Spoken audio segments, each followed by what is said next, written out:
بچی کو اگر بہت پیار سے پالا، پردہ بھی کرایا، دین بھی سکھایا، اچھا کھلایا پلایا، ٹھیک ہے۔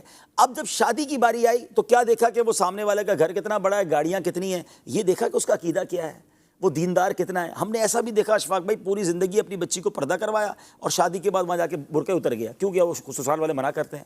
ساری زندگی اولیاء، اہل بیت، غوث پاک، 12ویں شریف، میلاد کا ذہن دیا اپنی بچی کو، بچی بھی ماشاءاللہ نیک رہی، اور جہاں بھیجا وہاں کہتے ہیں وہاں تو یہ سب چیزیں کرنے کی اجازت ہی نہیں ہے۔ تو آپ نے کیا کیا اپنی بچی کے ساتھ؟ اچھا پھر اسی طرح سود کا کام کرنے والا، حرام روزی کمانے والا، یہ دیکھا ہی نہیں۔ اچھا آپ حلال کماتے بھی رہے، اپنی بچی کو حلال کے ذریعے پرورش کرتے رہے، اب شادی وہاں کر دی، رشتہ وہاں کر دیا جہاں حرام روزی کمائی جا رہی ہے۔ آپ نے اپنی بچی کے ساتھ کیا کیا؟ کبھی سوچا آپ نے اس کی آنے والی نسلوں کا کیا ہوگا؟ اس کی نسل اگر اللہ نہ کرے بدعقیدہ ہوگی تو اس کا جواب دہ کون ہوگا؟ تو کیا دیکھیں؟ اچھا دیکھنے کے لیے تو باپ نے کیا نا، کون باپ برا چاہتا ہے؟ اس نے بینک بیلنس، دولت، گاڑی بنگلہ دیکھا، صحیح اچھا نہیں کیا اس نے۔ سب سے بڑی بات یہ کہ ہماری چیک لسٹ ہی غلط ہے۔ ہم نارملی لڑکا ڈھونڈتے وقت 3-4 چیزیں دیکھتے ہیں، دکھتا کیسا ہے، دکھتا بھی چل جائے گا اگر کماتا اچھا ہے تو، ٹھیک ہے نا، پھر اس کے بعد خاندان کیسا ہے، کوئی بری عادت تو نہیں ہے۔ اچھا بری عادت میں بھی کیا چیک کریں گے؟ وہ بری عادت جو معاشرے میں بری ہے، نشہ تو نہیں کرتا، چوری تو نہیں کرتا ہے۔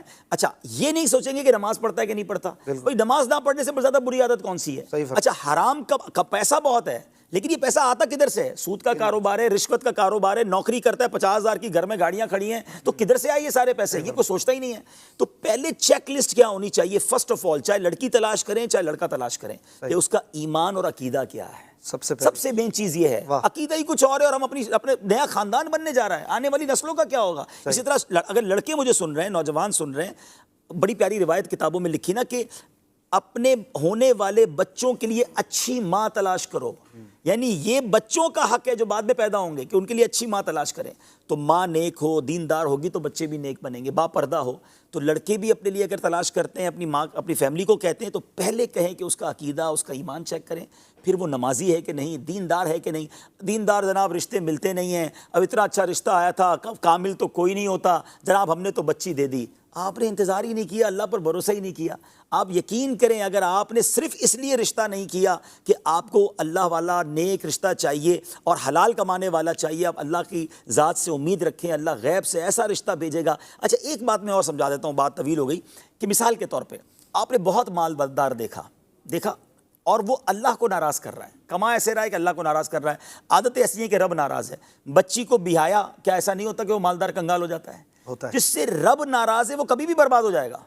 اچھا ایک ایسے گھرانے میں دیا جو بظاہر اتنے مالدار نہیں لیکن اللہ کو راضی کرتے ہیں، نیک لوگ ہیں، حلال کماتے ہیں، نمازی ہیں، دیندار ہیں، آپ نے بچی دی، اللہ نے اس کی دنیا اچھی کر دینی ہے۔ تو سب سے پہلے یہ دیکھیں کہ میں جدھر اپنی بیٹی دے رہا ہوں یا اپنے بیٹے کا رشتہ کر رہا ہوں، وہ جو خاندان جڑ رہا ہے اس سے رب راضی ہے کہ نہیں۔ وہ کام کیسے طے کریں کس سے رب راضی ہے؟ ہم طے نہیں کر سکتے۔ سمپٹمز کچھ بھائی شرابی کو دیکھ کر تو پتہ چل جائے گا نا کہ اس کی حرکتیں کیا ہیں، ٹھیک ہے نا، ایٹ لیسٹ نماز پڑھنے والا ہو، دیندار ہو، حلال روزی کمانے والا ہو، خدا والا ہو، سب سے پہلے عقیدہ ٹھیک ہو، پھر اس کے بعد خیر انشاءاللہ۔ الحمدللہ میں جانتا ہوں، مزے کی بات ہے کہ ہمارے رشتہ داروں میں ہی ایک بہت، میں نام لوں تو آپ حیران ہو جائیں گے، اتنے بڑے گھرانے کا رشتہ آیا، اور جس کے یہاں رشتہ آیا وہ اتنے مالدار نہیں ہیں، اور وہ بلینرز تھے، بلینرز تھے، ان کا عقیدہ درست نہیں تھا۔ انہوں نے مجھے فون کیا کہ رشتہ آیا، اچھا بیٹی کے لیے رشتہ آیا، وہ بیٹی والے تھے، کہ میری بیٹی کے لیے رشتہ آیا ہے، لیکن میں صرف اس لیے منع کر رہا ہوں کہ یار میں جن عاشقان رسول میں اپنی بچی دینا چاہتا ہوں یہ وہ لوگ نہیں ہیں۔ مجھے اتنی خوشی ہوئی، حالانکہ وہ خود بظاہر مذہبی حلیے والے بھی نہیں تھے، لیکن الحمدللہ اللہ پاک نے کسی اور جگہ